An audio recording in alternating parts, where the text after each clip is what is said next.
Bonsoir à tous, bienvenue si vous nous rejoignez à l'instant. Merci de choisir TVS pour vous informer. La rentrée administrative est effective depuis lundi dernier. Notre rédaction a pu constater la présence au poste de certains enseignants ainsi que du personnel administratif. Seul engouement des parents d'élèves se fait à contre-gouttes et les inscriptions se poursuivent. Le reportage de Futsibulanga Mouleka. La rentrée administrative au sein des entités sous tutelle du ministère de l'Éducation nationale s'est effectuée lundi dernier. Comme à l'accoutumée, cette rentrée précède celle destinée à la reprise des cours. Le même jour, nous avons constaté le retour du corps administratif et du corps enseignant à leur poste, nous confirme Mutinga Natacha, directrice de l'école catholique Saint-Michel de Kembo. Elle est effective puisque depuis hier, nous avons la présence de tous les enseignants et le personnel administratif. Malheureusement, nous n'avons pas encore le calendrier. Le calendrier de l'année 2018-2019, nous ne l'avons pas encore. Par contre, celui de l'année dernière qui indique la date de la rentrée administrative et celle de la rentrée des classes. Normalement pour le 1er octobre, sauf changement par décret ministériel. Nous nous attelons d'abord sur les inscriptions, réinscriptions. Nous attendons les parents qui viennent déjà prendre des renseignements. Donc, quand ils seront prêts, nous aussi, nous commencerons à la lettre le jour J. Cette rentrée administrative 2018-2019 a été aussi marquée par la satisfaction partielle de certains parents d'élèves, suite à leurs enfants qui ont obtenu l'entrée en 6e. La lenteur administrative sur les résultats scolaires qui n'ont pas suivi par rapport à l'obtention de l'entrée en 6e. Et à ce côté, le ministère avait également prôné sur la proximité. Puis c'est des enfants qui vivent si loin. Et que tous les 5 heures, par exemple, je prendrais l'exemple de nous qui sommes un peu plus offrants vers les PK. S'il fallait sortir à 6 heures ou 7 heures, il y a l'insécurité, donc c'est pas possible. Le choix aurait été qu'on rapproche nos enfants du côté des PK. C'est la situation qui nous aurait arrangé. Le conseil que je pourrais donner au gouvernement, c'est de nous ouvrir une porte pour les, comment on appelle ça, les transferts ou les permutations, ça nous arrangerait tous. À présent, nous attendons avec impatience la date précise de la rentrée des classes et le calendrier scolaire 2018-2019. Lancé le 4 septembre dernier, le guichet d'accompagnement à l'autoconstruction de la Société nationale immobilière reçoit chaque jour de nombreux compatriotes désireux de se lancer dans la construction avec des fonds propres. Présentation. La Société nationale immobilière innove avec l'ouverture de son expertise au grand public, dénommé guichet d'accompagnement à l'autoconstruction. Ce service disponible depuis le 4 septembre est dédié à l'assistance aux personnes désireuses de se lancer dans la construction avec des fonds propres. Le guichet d'accompagnement à l'autoconstruction, c'est un nouveau service que notre nouveau directeur général, M. Herman Kambou, vient de mettre en place. C'est un service personnalisé qui a pour objectif de faciliter la réalisation de logements aux compatriotes en moindre coût. Forte de son expertise et de son expérience acquise tout au long de ses 42 ans d'existence, la SNI s'est résolument mise au service d'une stratégie publique de promotion d'un habitat répondant aux défis actuels. Donc, pour pouvoir aider un compatriote, il faudrait qu'il se présente déjà à la SNI, qu'il prenne les formulaires, qu'il les renseigne, et par la suite, nous l'orientons chez un de nos techniciens qui est en charge d'écouter ses envies, ses besoins, et par la suite marquer une visite de terrain pour voir s'il a effectivement un terrain. Mais le terrain, il faut le signifier, le terrain est matérialisé par un titre de propriété. Ajoutons que ceux n'ayant pas de terrain peuvent également se rapprocher du service commercial de la SNI qui a réouvert les ventes de parcelles sur le lotissement de Mangoula. Nos compatriotes qui se sont déjà rapprochés du guichet d'accompagnement à l'autoconstruction de la SNI racontent. Si je suis là, c'est parce que j'ai suivi un spot à la télé qui parlait de l'auto-accompagnement de la SNI. Et donc cette initiative prise par la SNI m'a intéressé. C'est pourquoi je suis depuis vendredi ici dans leurs locaux. Et finalement, j'ai reçu un coup de fil où mon rendez-vous a été confirmé pour effectivement m'enquérir de la suite du dossier que j'ai initié avec évidemment le guichet de l'ASNI.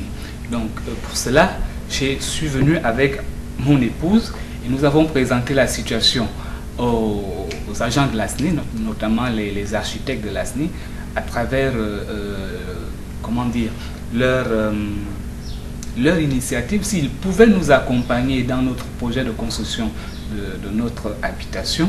Ce nouveau service d'accompagnement à l'autoconstruction s'inscrit dans l'objectif prescrit par les plus hautes autorités du pays, en tête desquelles le président de la République, Ali Bongo Ondimba, de garantir un logement décent, à moindre coût, au plus grand nombre de nos compatriotes.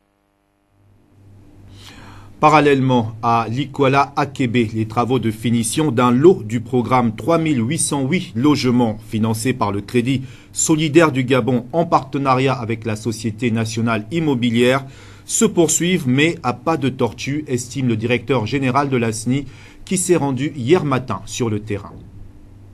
3 mois après la signature d'une convention de financement pour l'achèvement des travaux d'un lot du programme 3808 logements situé à Likwala Akebe, entre la Société nationale immobilière et le Crédit solidaire du Gabon, Herman Kamono-Mono, le directeur général de l'ASNI, a effectué une descente surprise sur le terrain pour s'enquérir de l'avancement des travaux effectués par l'entreprise adjudicataire MCLE. Alors, nous sommes venus ce jour sur le site de Likwala pour nous assurer que les travaux vont bon train. Nous sommes quelque peu rassurés, parce que personnellement, j'aurais souhaité que les choses aillent plus vite. Donc j'ai tenu à préciser avec la société qui donc réalise les travaux que nous devons rester dans les délais et qu'il n'est pas question que l'on prenne notre temps pour des travaux de finition et que, étant donné que la convention a été signée avec CSG il y a environ 2 mois et que les premiers décaissements sont effectifs, il faut absolument qu'on accélère la cadence des travaux. Parce que nous avons 4 immeubles, 56 appartements. Nous avions en juillet dernier arrêté à 10 mois la durée des travaux. Il faut que nous restons dans ce laps de temps. Il est hors de question que pour une raison quelconque, nous puissions excéder. Donc, nous sommes venus ce matin sur le site pour voir comment les travaux avancent, mais aussi pour réitérer notre fermeté quant au respect des délais que nous nous sommes fixés de commun accord avec les sociétés qui réalisent les travaux. Le lot du programme 3808 logements situé à Likwala Akebe comprend 4 immeubles de 55 appartements et un duplex. Évalué à 1,7 milliard de francs CFA, les travaux de ce chantier sont prévus pour 10 mois. Le programme devrait favoriser l'accès à la propriété ou location à 3808 foyers. Promu en Conseil des ministres en qualité de directeur général de Gabon Première, Sébastien Toumtoum a été officiellement installé dans ses nouvelles fonctions par la tutelle. C'était au cours d'une cérémonie présidée par le ministre de la Communication, Guy Bertrand Mapangou. Le reportage d'Arnaud Mbabekong. Nommé en Conseil de ministres il y a quelques jours, le tout nouveau directeur général de Gabon Première, Sébastien Toutoumbe Kalé, a été installé ce jour à l'auditorium de Gabon Première par le ministre de tutelle Guy Bertrand Mapangou. Il retrouve ainsi la maison qu'il a vu évoluer de journaliste reporter au présentateur vedette du journal télévisé et qu'il a quitté il y a environ 10 ans. Il sera épaulé dans ses lourdes tâches par un autre journaliste chevronné, Mireille Dira, d'abord en service à Télé Africa, puis à Gabon 24. Au nom du président de la République et des pouvoirs qui me sont conférés, je vous installe ce jour dans vos fonctions et dans votre fauteuil de directeur général de Gabon Télévision.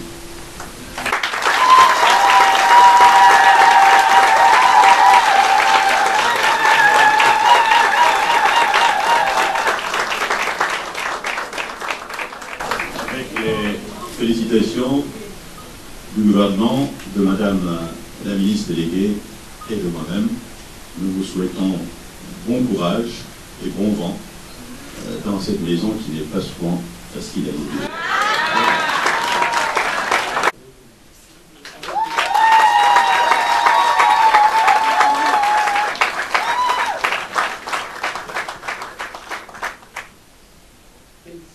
Le directeur général entrant qui succède à Jean-Lié Massala, après 7 mois passés à la tête de cet outil de communication étatique, a au cours de son allocution posé les jalons de l'esprit d'équipe, gage d'une réussite collective.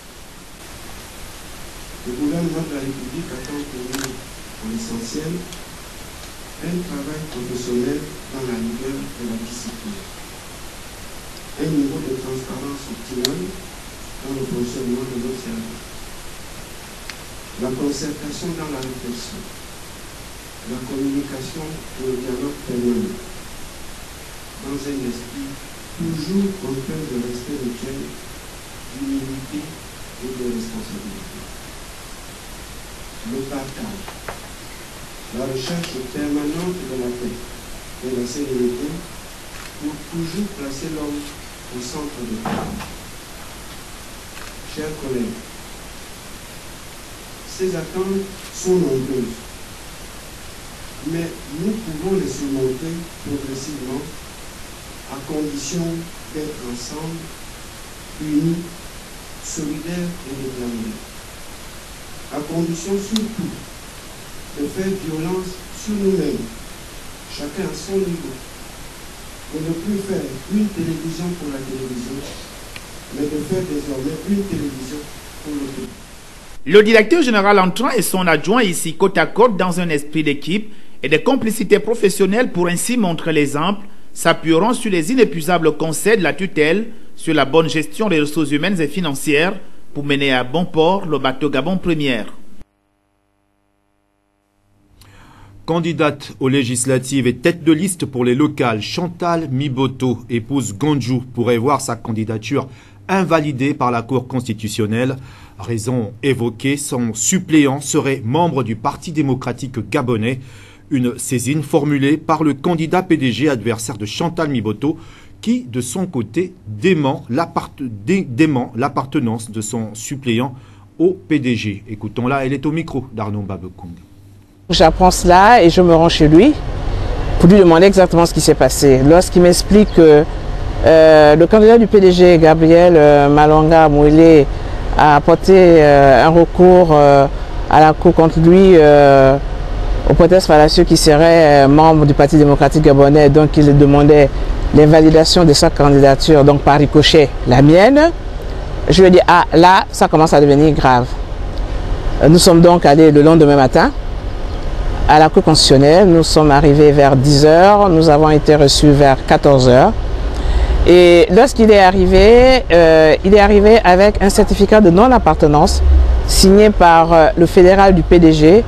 Ce certificat disait bien ceci, qu'il ne faisait pas partie des effectifs du PDG. Or, que je sache au niveau du PDG, parce qu'il faut toujours savoir et lire les statuts des autres partis, au niveau du PDG, le secrétaire fédéral, c'est celui qui gère les organes de base. Le secrétaire fédéral est celui qui est à même de dire qui est militant et qui ne l'est pas. Le secrétaire national n'a pas cette qualité. Et le secrétaire général du PDG ne peut affirmer la qualité de militant d'un citoyen que si il a effectivement la preuve fournie par le secrétaire fédéral que ce citoyen est bien militant du parti. Or, le fédéral lui-même dit que ce monsieur Lambert Ansand n'est pas militant du PDG. Mieux, nous avons produit à la Cour constitutionnelle sa fiche d'adhésion à l'Union nationale. Vous avez vu sa carte de membre. Et voilà que on nous dit, et justement ce certificat de non-appartenance, qui en réalité devait même clore le débat. À partir du moment où le secrétaire fédéral produit ce document, le débat devait être clos. Mais bon, nous sommes au Gabon et apparemment, au-delà du suppléant, c'est beaucoup plus ma personne qui gêne. Parce qu'on se dit, il ne faut pas avoir Chantal en face. Moi, je dis non. Nous sommes dans un état de droit. Nous sommes en démocratie. arrêtons avec ces méthodes qui n'honorent pas notre pays. Arrêtons avec ces méthodes d'un autre âge. La démocratie, c'est la multitude de candidatures. Qu'on aille tous sur le terrain. Vous voyez, nous étions là en réunion, nous étions je ne sais pas combien de candidats, et pour les locales et pour les législatives. Nous nous connaissons pratiquement tous, mais nous allons aller sur le terrain parce que nous voulons quelque chose pour notre pays. Alors battons-nous pour cela et vraiment que la Cour lise le droit. Mais si la Cour lit le droit, la Cour ne peut pas invalider ma candidature. Parce qu'il est notoirement connu que je suis membre de l'Union nationale. Il est notoirement connu que je fais partie de l'opposition radicale. Il est notoirement connu que M. Lambert Arsan est en plus coordonnateur dans la zone d'Okala. Alors, invalidation, pourquoi? C'est la question qu'il faudra poser au PDG qui demande cela. Pour les législatives. Uniquement pour les législatives. Parce que je vous dis quand même que je suis tête de liste pour les locales. Alors comment invalider ma candidature pour les législatives et la laisser valable pour les locales? Alors que le même M. Lambert Arsan est sur ma liste des locales. Alors est-il uniquement PDGiste pour les législatives et ne l'est-il pas pour les locales? Non, soyons sérieux. Soyons sérieux. Quant aux concernés, Lambert Arsan nie toute appartenance au Parti démocratique gabonais, de près ou de loin. Il affirme n'appartenir qu'à l'Union nationale depuis 2018 sans discontinuité. Écoutons le propos recueilli par Arnaud Mbabekong. Je suis gêné. Je suis gêné de constater la méchanceté des hommes. Donc, avoir des liens de parenté avec un pédégiste fait de moi un pédégiste, je ne crois pas. Je n'ai jamais, parce que j'estime que quand on est membre d'un parti politique, il faut avoir dûment signé une fiche d'adhésion, signer, je dis bien, avoir une carte de membre et payer ses cotisations régulièrement. Et c'est ce que je fais depuis que je suis à l'Union nationale. Donc, je ne me retrouve pas pédégiste. Dans ma contrée, je suis né à Okala. Toutes les personnes qui sont à Okala savent que je n'ai jamais milité pour le PDG. Alors je suis surpris. Je suis surpris, comme tout le monde, de constater que j'ai une fiche d'inscription, je ne sais pas comment ils appellent ça, d'adhésion au PDG. Mais une fiche qui ne comporte pas ma signature. Et la raison pour laquelle on veut nous éliminer de la compétition. Je dis non, je ne suis pas pédégiste, je ne l'ai jamais été. Ce que je peux dire, c'est attirer l'attention du président de la Cour, qu'il ne faudrait pas s'appuyer sur un faux document fabriqué par des pédégistes. Madame le président de la Cour, le peuple gabonais vous regarde. Tout autre chose à présent, la Confédération démocratique des travailleurs du Gabon, CODETRAG, vient de sortir de son silence après la sortie du CIPROS-CNSS. Son secrétaire général dit prendre acte de la décision du CIPROS-CNSS de ne plus faire partie de ses effectifs. Le récit de Frem Biogoetso. Mesdames et messieurs, chers camarades travailleuses et travailleurs, il me revient de m'adresser à vous, membres et sympathisants de la Confédération démocratique des travailleurs du Gabon, entre parenthèses CODETRAG. En effet, nous sommes rassemblés aujourd'hui pour donner suite à la lettre que le président du CIPROS, M. Richard Ndibekun, a adressée au Bureau national exécutif de la CODETRAG, centrale syndicale à laquelle... Voilà, un problème technique nous empêche de poursuivre avec cet élément. Nous reviendrons sur cette actualité lors de nos prochaines éditions d'information. Parallèlement, en prélude aux élections jumelées législatives locales prochaines, les responsables de l'Union du peuple gabonais et Énergie du peuple indépendant ont signé un accord politique à la salle de la conférence de la mairie du 2e arrondissement de la commune de Port-Gentil. Le reportage d'Edwin Nziengi. Union, responsabilité, dignité. UPG. Pour le peuple.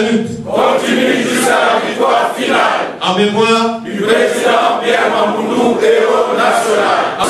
Et puis, pour tous, unis, nous vaincrons.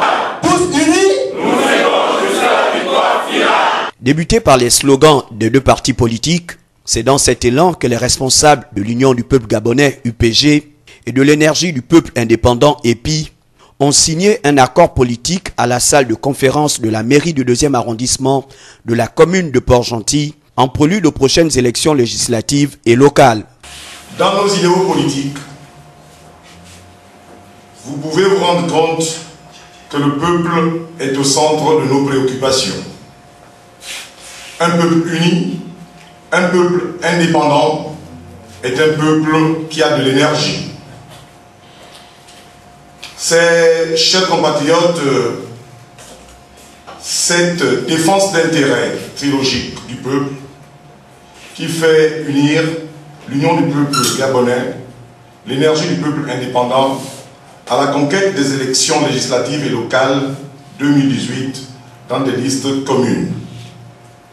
Vive l'union du peuple gabonais, vive l'énergie du peuple indépendant pour que la peur, la précarité et la pauvreté ne soient qu'un lointain souvenir au Port-Gentil. Je vous remercie. La lecture des articles du présent accord a été prononcée par cette dernière. Le positionnement des candidats sur les listes de candidature doit se faire suivant un protocole d'accord commun entre les deux partis politiques. Article 4. Les responsables politiques assument au nom du groupe UPG-EPIC sa représentation à toute négociation politique. Article 10. Le présent accord politique est signé pour la durée du mandat des élus nationaux et locaux. Il ne peut être dénoncé avant terme. Article 11. En cas de contentieux, le tribunal compétent est celui de première instance de Port-Gentil. Un nouvel accord politique qui permet de fédérer les adhérents et sympathisants de l'UPG, Union du peuple gabonais, et de l'EPI, Énergie du peuple indépendant.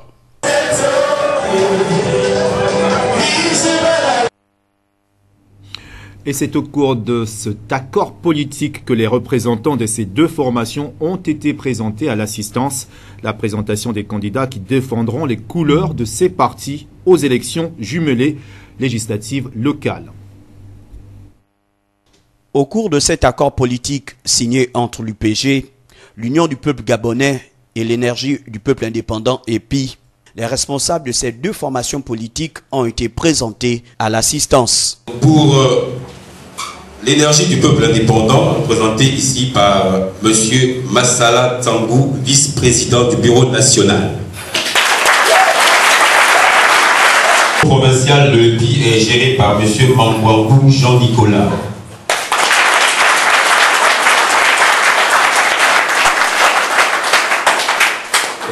C'est M. Bina Ndongo. L'UPG est représenté donc par le bureau provincial, par M. Gaston Kouarou-Pira, coordonnateur provincial. Troisième provincial, M. Bigidi Ndiga.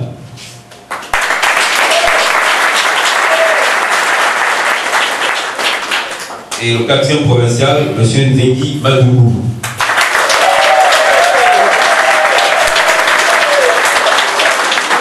La coordination fédérale de la commune de Port-Gentil est gérée par M. Georges Moukilou. Et son fédéral en second immédiat, c'est le plus congolais des Gabonais, Ibouinzi Pemba.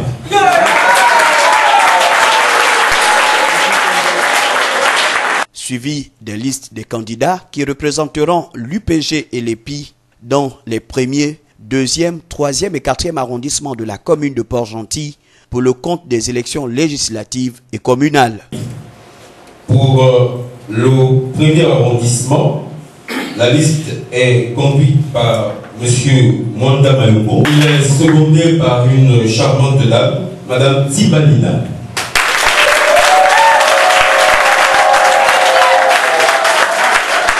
Au deuxième arrondissement pour les législatives toujours, C'est une dame qui conduit la liste, Madame Le Passé.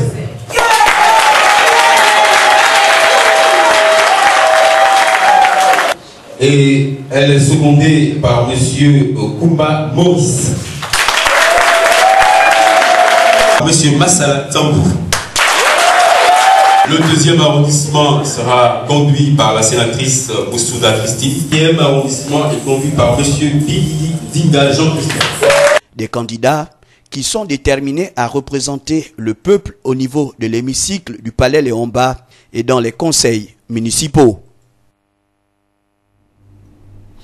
Et l'actualité, c'est également hors de nos frontières. Le monde de la culture française en deuil. Jean-Pierre Piatz, comédien français, qui a marqué les mémoires tant au théâtre en incarnant Cyrano de Bergerac qu'à la télévision avec Le Roi Maudit, est décédé mardi soir à l'âge de 93 ans. Il était la voix de Gandalf dans Le Seigneur des Agneaux. Presse internationale. Inoubliable en Robert d'Artois, baron sanglant des rois maudits. Moi, monsieur, si j'avais un tel nez, il faudrait sur le champ que je me l'amputasse.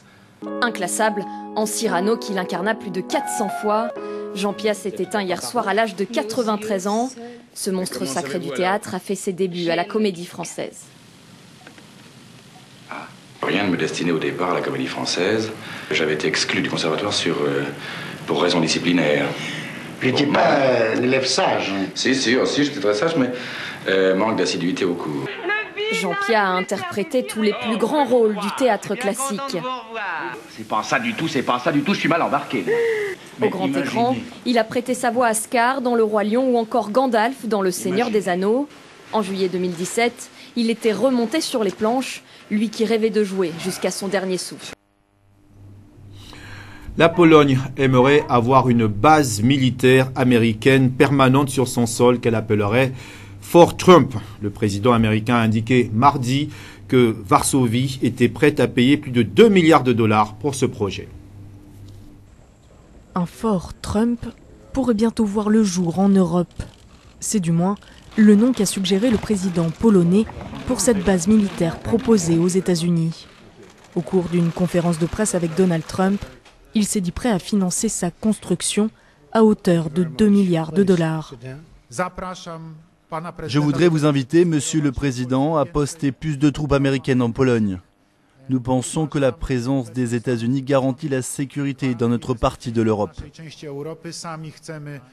La Pologne, longtemps dominée par l'Union soviétique, a multiplié les annonces ces dernières années pour signifier son inquiétude quant aux dernières opérations militaires russes. En cause notamment l'annexion de la Crimée par Moscou, dénoncée par le président Douda comme une violation de la loi internationale. Déjà palpable, les tensions entre la Pologne et la Russie pourraient donc être ravivées par cette proposition faite aux Américains. Je pense que la Russie a agi de manière agressive. Ils respectent la force, ils respectent la fermeté, comme tout le monde. Et nous avons la meilleure force au monde, surtout en ce moment. Donc je suis avec le président polonais. Je pense qu'il a raison. L'offre du président Douda reflète la volonté du pays de renforcer ses relations de sécurité avec les États-Unis. Une intention qui date de l'entrée de la Pologne dans l'OTAN en 1999. Si le président Trump accepte la proposition, il pourrait améliorer ses relations avec l'organisation, alors même qu'il avait menacé de s'en retirer. Le monde du sport empêtré dans des pratiques humanistes, c'est dans cette optique qu'un groupe de sportifs se sont réunis en mouvement afin de partager les valeurs chrétiennes à travers les campagnes d'évangélisation dans les clubs de basketball de la capitale. Regardons ce reportage d'Ulrich Simaela.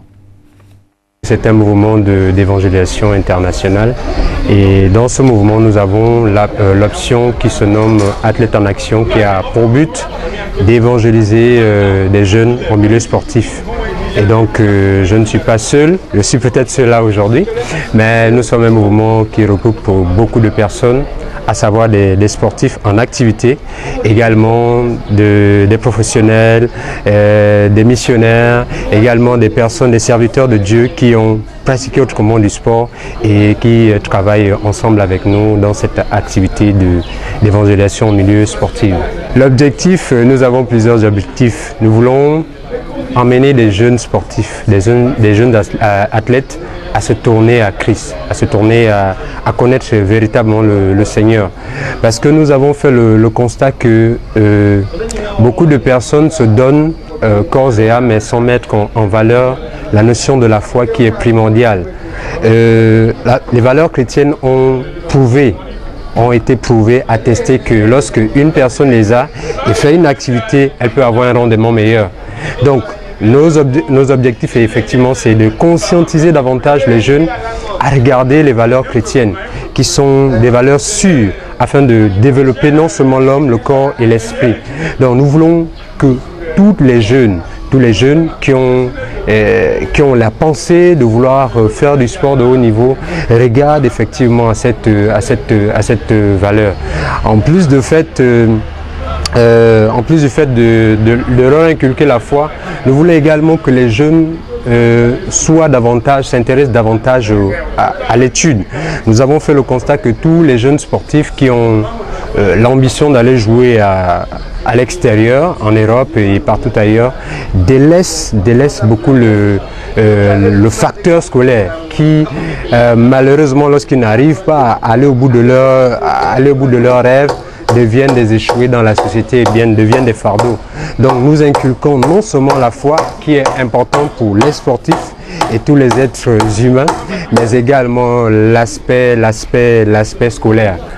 En plus de la foi et l'aspect scolaire, nous voulons également interpeller, là ça concerne beaucoup plus les enfants de Dieu, comme moi, comme beaucoup d'entre vous. Nous voulons aussi interpeller les enfants de Dieu qui, après avoir connu la foi, après avoir connu le Seigneur, abandonnent souvent les activités sportives, abandonnent souvent le traitement même du corps. Alors que nous sommes composés de 3 éléments, le corps, l'âme et l'esprit. C'est vrai que Dieu, par sa grâce, nous fait déjà il nous fait la grâce d'avoir l'élément spirituel, l'élément, on va dire, de l'âme, mais on oublie, on abandonne souvent le corps. Donc, nous interpellons également par nos activités, nous visons à ce que ce soit des enfants de Dieu, que ce soit des serviteurs de Dieu à proprement dit, que ce soit des personnes qui ont pratiqué en temps le sport et qui l'ont laissé, qu'ils s'engagent à nouveau à s'attacher aux activités sportives qui sont bénéfiques pour chacun de nous. Et puis avant de refermer ce journal, cette information qui nous parvient à l'instant à notre rédaction. José Antonio Camacho limogé, la Fédération gabonaise de football vient de rendre public le nom du sélectionneur du Gabon. Entraîneur national Pierre Obam Yaya, entraîneur national adjoint Cousin Daniel, manager général François Amégas. Et vous le savez, objectif accompagner, objectif qualifier le Gabon pour la CAN Cameroun 2019. C'est sur cette information que se referme ce journal réalisé par l'ensemble de la rédaction. Merci à tous de l'avoir suivi. Restez avec nous, nos programmes se poursuivent.